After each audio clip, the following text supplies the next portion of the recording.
Hello everyone, अहिले हेर्नुहोस् म चाहिँ भर्खर उठेर आएको छु। बिहान काम गरेँ बारीमा र थके लागेको छ।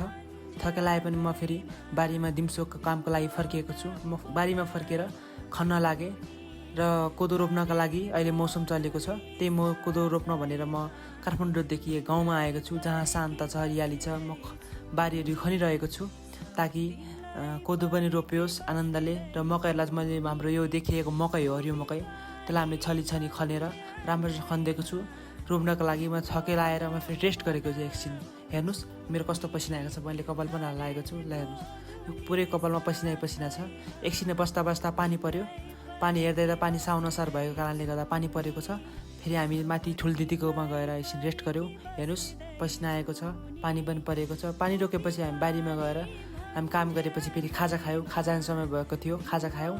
हेर्नुहोस् मेरो हातमा दालमोठ छ, चिउरा छ, फ्रुटी छ। हाम्रो गाउँको खाजा यही नै हो। अहिले फ्रुटी खायौँ, आनन्दले, चिसो होस्, शरीरलाई आनन्द होस् भनेर। अनि त्यसपछि फेरि त्यससँगै पानी खाएँ मैले, तिर्खा भेटियोस् भनेर। अनि काम गर्दा गर्दा फेरि हामी बेलुकाको समय भएको थियो र म घाँस काटेँ। घाँस काटेर नाम्लोमा बाँधेर फेरि म घरतिर फर्केको छु। यही हो हाम्रो गाउँको जीवन। हेर्नुहोस्।